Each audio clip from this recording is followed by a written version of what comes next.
Assalamualaikum warahmatullahi wabarakatuh. Perkenalkan, nama saya Rela Septiani, NIM 18230067. Pada kesempatan kali ini saya akan membahas dampak krisis keuangan dan kontrol keluarga pada manajemen laba perusahaan yang terdaftar di Portugis. 1. Pengenalan. Hipotesis 1. Perusahaan yang terdaftar di Portugal meningkatkan manajemen laba berbasis akrual dan arus kas dalam menanggapi krisis keuangan.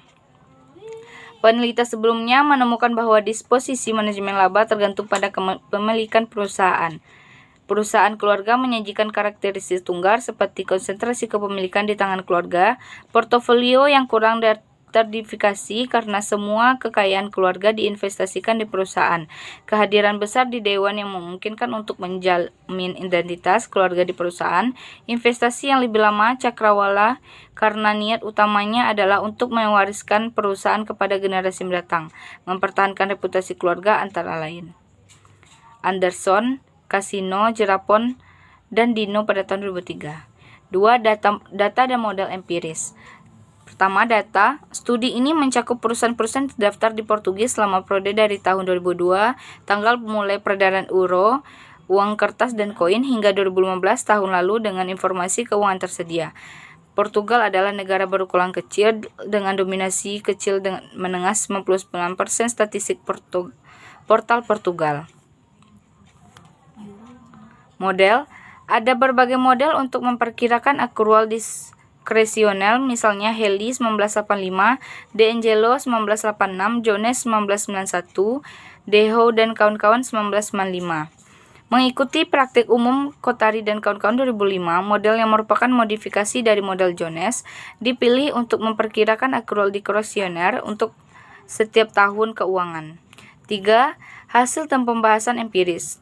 Statistik deskriptif utama yaitu mean, medium, maksimum, minimum, dan standar deviasi. Panel A menyajikan rasio manajemen laba berbasis akrual. Panel B, indikator manajemen laba berbasis real. Dan akhirnya panel C, variable kontrol dalam model regresi. Nilai rata-rata dari akrual diskresioner dan indikator manajemen laba berbasis kas rendah semuanya dari 0. Hasil ini menunjukkan bahwa sementara beberapa perusahaan menggunakan manajemen laba yang meningkatkan pendapatan, yang lain terlibat dalam manajemen laba yang menurunkan pendapatan. Nilai serupa ditemukan oleh Alves 2014 dan Su dan Ji 2016.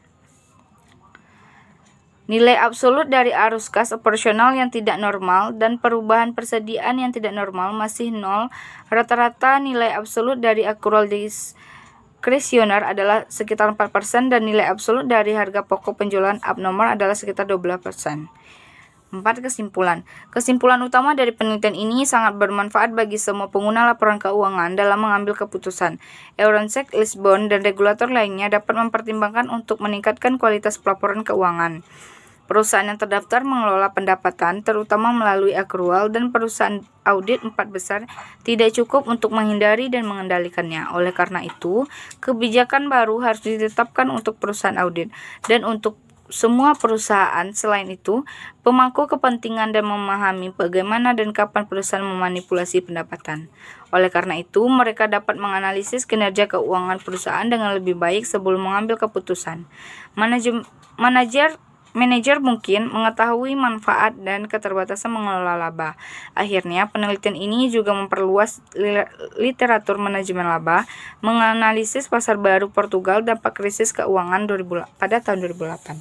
Sekian, terima kasih. Assalamualaikum warahmatullahi wabarakatuh.